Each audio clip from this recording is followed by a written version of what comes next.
C'est un constat d'échec, mais les Anglais ont voté. Donc dans une démocratie, il faut que le choix des électeurs soit un choix respecté. Or aujourd'hui, plus personne n'y comprend rien. Ils veulent partir, en même temps ils ne trouvent pas la solution, ils ne veulent pas partir sans accord, c'est-à-dire ce qu'on appelle le no deal.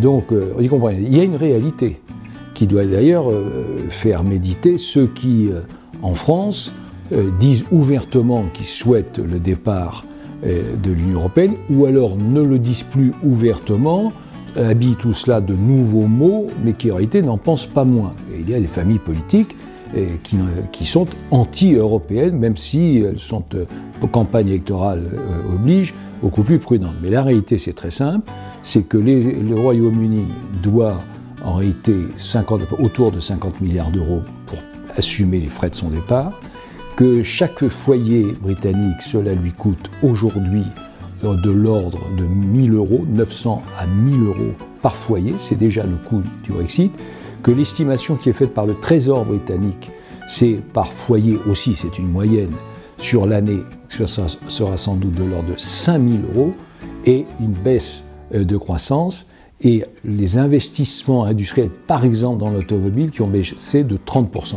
Donc tout ceci doit faire réfléchir ceux qui, en France, sont hostiles à l'Europe, qu'ils le disent ouvertement ou qu'ils le disent subrepticement.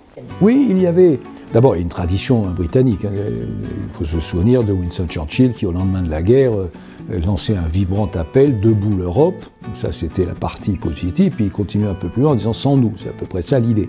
Donc il y a une tradition du Royaume-Uni. Mais c'est aussi un signal qu'on ne peut pas faire semblant de ne pas voir. C'est un message qui était adressé sur les questions migratoires, sur la question des travailleurs détachés, pour lequel des progrès ont été accomplis, mais des progrès insuffisants.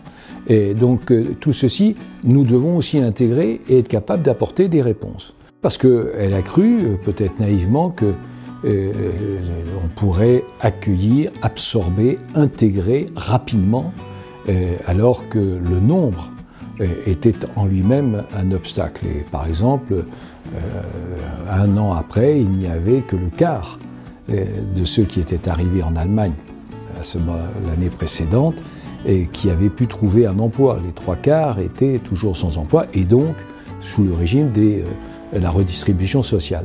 Donc tout ceci, ce sont des signaux qui ont été adressés, que les Britanniques ont reçus, et eux, ils ont décidé de quitter l'Europe, mais c'est aussi le cas d'un certain nombre de pays d'Europe de l'Est. C'est le cas de la Hongrie, c'est le cas de la Slovaquie, c'est le cas de l'Autriche et un certain nombre d'autres.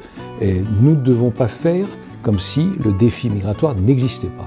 Et notre responsabilité à nous, en France, c'est de ne pas raconter n'importe quoi et d'avancer des propositions qui soient des propositions sérieuses pour y faire face. C'est toujours plus compliqué. Vous savez, on peut avancer avec des slogans, des formules, des postures. Et être raisonnable, c'est toujours plus difficile à expliquer. Mais en tout cas, c'est l'ambition qui doit être la nôtre.